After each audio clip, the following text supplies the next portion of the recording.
So I'm just enjoying the last few minutes on the oasis before the bugs move in and chase me off because I don't have my candles yet.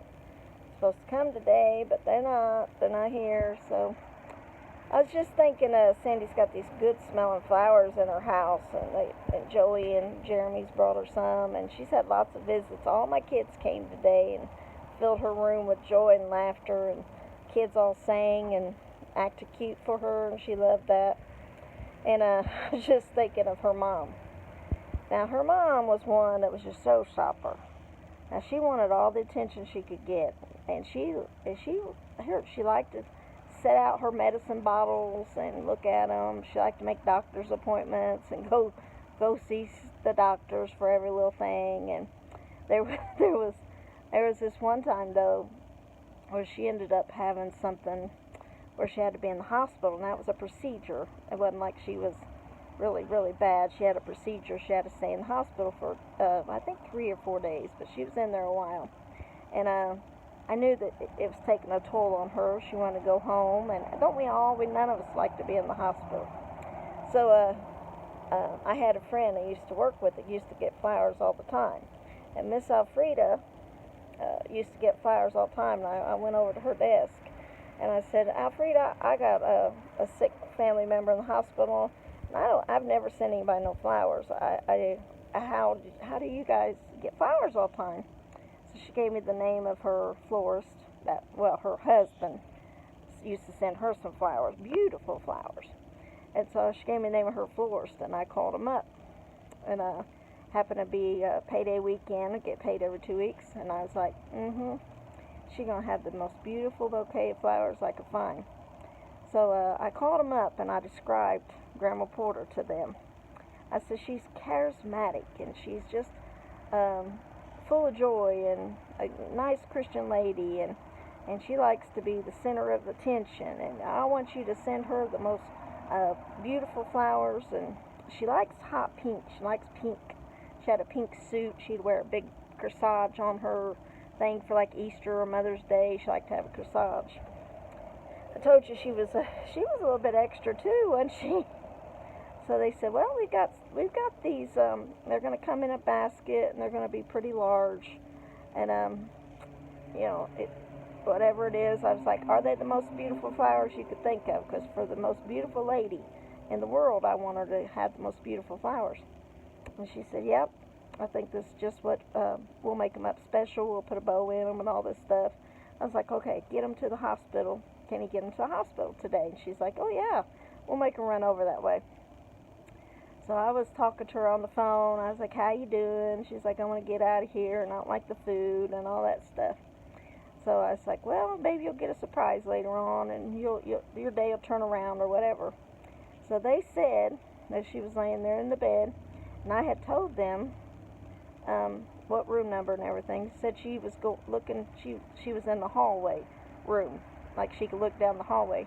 She said she's a bit nosy now. She was looking down the hallway, and she'd say, "I have a little lightning bug." Good. Okay, get away from me. See how the bugs like me? Even lightning bugs.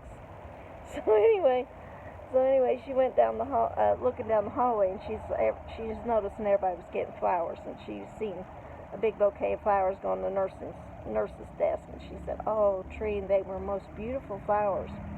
She was like, "Whoever's getting them's lucky." She said, and then that person turned around and started walking towards my room, and so I got to see him. I thought, good, I get to see him twice. And she said they got to my door and said, "Are you Grandma Porter?" And she said, "Well, yes." She said, "These are for you." And she was always like, "Oh." That was just the face she made. And she said, "Yeah." And she had everybody clear her table, and she put them right there. And of course, I had them put some mushy stuff on there about. I always had something mushy on that card for me and the kids and Robert. So they called me and said, well, she got the flowers you sent. So I called her back. She goes, "Oh, I've never seen such beautiful flowers as the ones you sent me." And it just made me feel good to know I made her smile. And that's what I challenged myself to make that lady smile. So She used to come sit over my house sometimes because I stayed home with the little children. For the first year of their lives, I would stay at home. And she moved in the neighborhood, and we'd go get her, and she would come sit on my back porch and look at the flowers and listen to the kids. And she'd say, bring me a box of socks. And see, I'd have a whole big old thing of mismatched socks all the time. And she would challenge herself to mate them, and she'd go, got one, got one. And I'd say, well, I got some snacks. You want some snacks? She's like, yeah. And then she would ask for the most bizarre things, like, you got any Colby cheese? No, don't have Colby cheese. You got any ham spread? Like, no, don't have any ham spread. And so this one time, I had been remembering everything the lady asked for, and I had went to the store, and I had found every single thing. I had like 20 items of the things she's like, you ever have vanilla bean ice cream, or you have a Payday candy bar? So I had one of everything this lady loved, and I had it all ready. Anytime she would ask, do you have, I was going to run in there and get it. Then she would say, bring me something to drink in a glass with 2 ice cubes. So I had a glass ready for that too. So that day I was happy because I had that prepared for her visit. And I'd always make her some lunch, and she would enjoy the lunch, but she wanted special snacks, something special. So I said, so what you got a hungering for? Is there anything you think I might got that you would like? And I was thinking, I got everything this time. You know what that lady did to me? She said, yeah. She's like, you got any canned fruit? I'm like, canned fruit? I said, no, I don't have canned fruit, lady. I don't have it. I was just so disappointed in myself. I said, but I got Colby cheese, I've got ham spread, I've got the ice cream, I've got the Payday candy bar, I had the chips, I had all of it.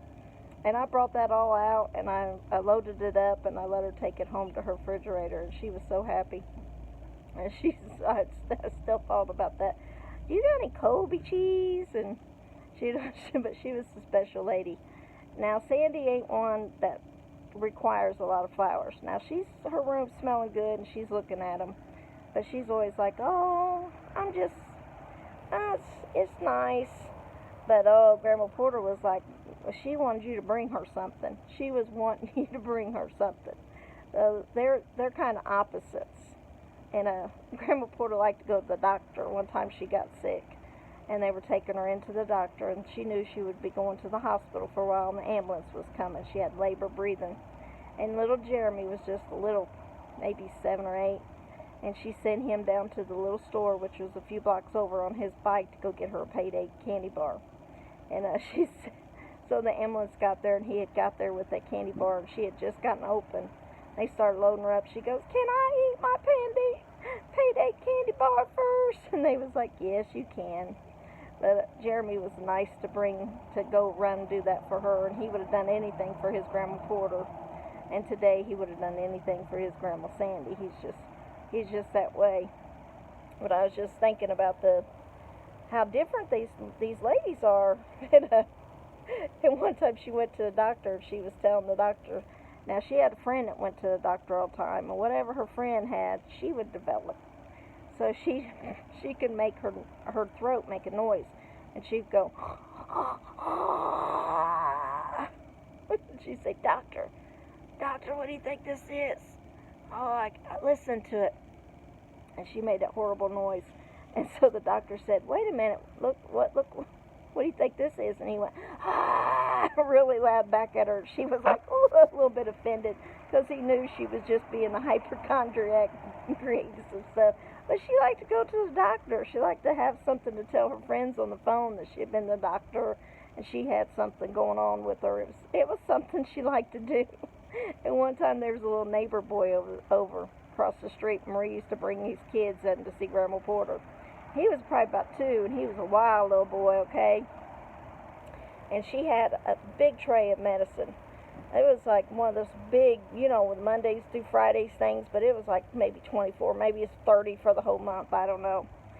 And he got to spinning around, and he took that leg, and he kicked all those pills up in the air, and they went everywhere. And she went, oh, not my medicine, not my medicine. Oh, Fred, get him out of here, get him out of here. She said she about died. She said, oh, not my medicine. She loved her medicine. So Marie had to pick up every pill and remember to put it all back in those trays and everything. Oh, but then we have some times. We had some times. Even through the sick time, we try to have some fun times, okay? And so I'm glad that Sandy's got these beautiful flowers to look at. I was thinking about Grandma Porter. That's a good memory I have. I was glad I was able to send those up there and kind of show off to the nurses and everybody. Every time somebody would come in a room, she would brag about how she got these flowers. Now, at the time of COVID, we can't send flowers to people's rooms. We can't send a lot of stuff, but hey, she's home now, so she's getting flowers, and she's really more liking the snacks and the drinks and things. So appreciate all the visits today, and Christina got by, and Robbie got by with the grandkids, all sugar babies and everything. So appreciate that. Anybody else, immediate family that needs to come by, I know she's got some planned for this weekend. So we're looking forward to seeing you guys, and keep the prayers coming, all right? Keep the prayers coming. That's what we need the most. So just going down memory lane. Love you guys. Bye.